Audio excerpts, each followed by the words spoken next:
What's up guys, so in today's video I'll be showing you guys the trade I'll be taking on BTCUSD. So I'll link trade 4 pairs. I trade BTC, I trade Ethereum, I trade XAUSD, and I trade LSGD USD, which is silver.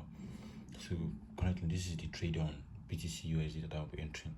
So currently now for the past month and since last year, BTC has been bearish. So and it gives the pattern that BTC has been using to move has been in a bearish move, giving us a lower high, a lower low, then a lower high, then a lower low, then a lower high, a lower low. So price has currently pulled back here to give us a lower high, then to give us another lower low, which is also known as impulse and correction. So this is an impulse move. Price gave us an impulse move to the upside right here, give us an impulse move to the upside, then it's giving us a correction move to the downside. So how do I know that BTC has changed trend? The trend has changed. First of all, I saw that right here, which pattern the price, what pattern has price been using to move? Okay, let's see right here. We saw that price mitigated the zone and it went down. Okay, first move. We also saw that price also mitigated the zone right here. From the daily time frame, it went down, and if I go down to the 1 hour time frame, what we see that price gave us a market shift and inducement on the point of interest right here. So right here around here was also that price mitigated this breakout block right here, and also give us a bearish trend move. Then we also saw that right here price gave us a move and it also fell down. Okay, then we also saw right here price has mitigated this zone right here, and then I came down to the lower time frame. So as price has mitigated this my zone right here, as you can currently see, price has mitigated this zone. Then what do? I came down to the lower time frame to look for a good structure to trade with. Then when I came down to the lower time frame, I saw that price had given me, followed my plan and giving me a good entry to trade from. So let's go down to the lower time frame so that I can show you guys what happened. Okay. The analysis was clear in the lower time frame basically, but let's just check and see what we got right here. Okay, this is our 4 hour time frame zone, a daily time frame zone right here. Then let's see what price is giving us.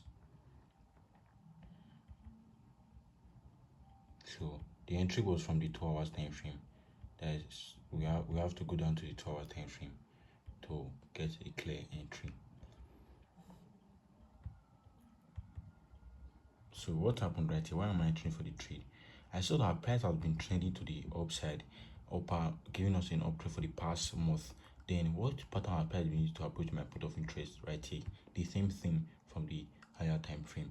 We see that price gave us a higher high, then a higher low, then a higher high, then price dropped again, give us a higher low, then a higher high, then a higher low, then the price gives us a higher high, then a higher low, then a higher high, then a higher low, then a higher high, then a higher low, also a higher high right here, then a higher low. Then the price went up and took out this high, giving us a higher high. So we also saw that when price came back to this zone right here, let me mark that for you guys to see.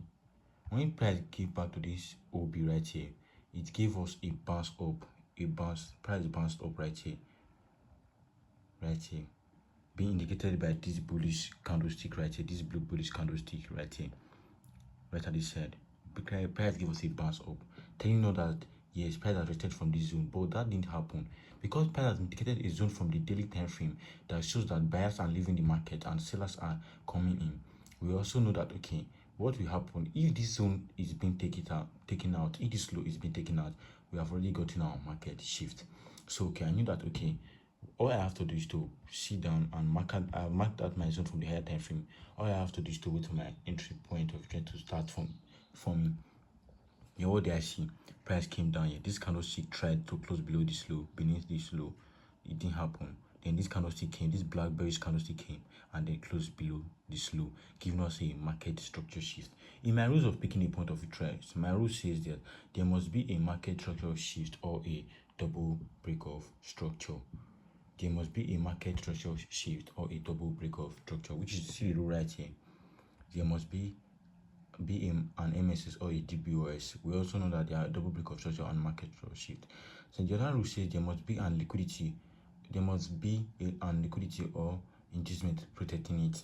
So which one is our inducement and which one is our liquidity?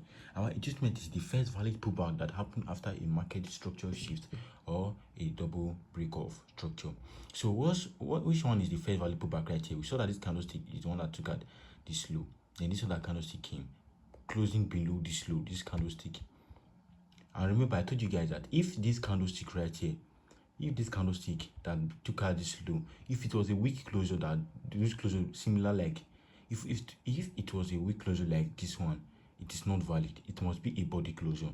So this is the candlestick right here that I have indicated with this trend line zone right here, this trend line. So which one is the first valid pullback? Our first valid pullback is what? This other candlestick after the candlestick right here. This is our what? This is our first valid pullback, which is our inducement. Then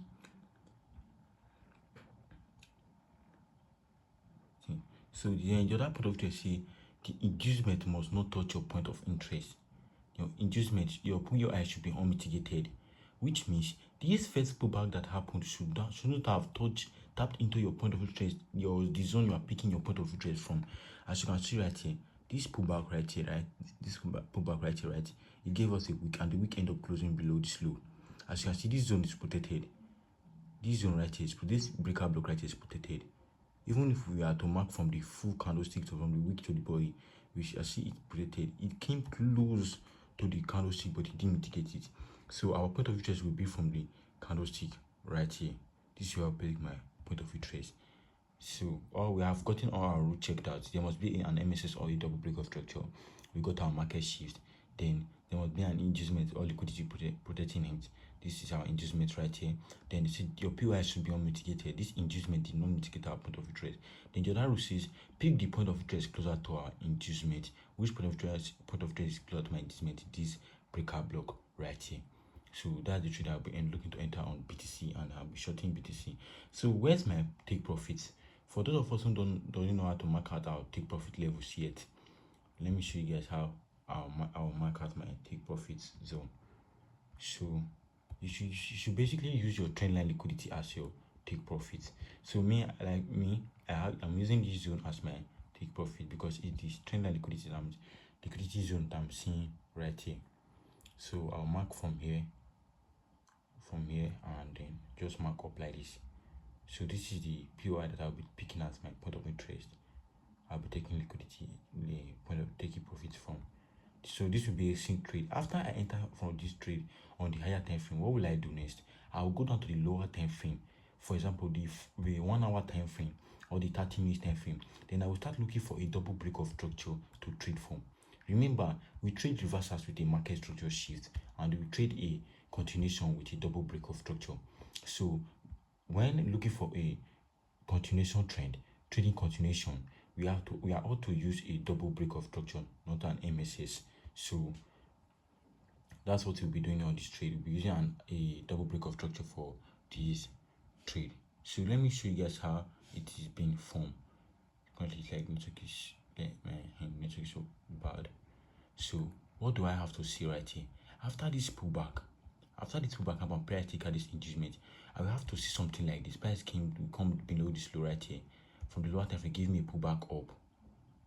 Then come take out this low right here. Give me a double break of structure, this low and also this low. Then I will get my inducement right here. Then price will come down.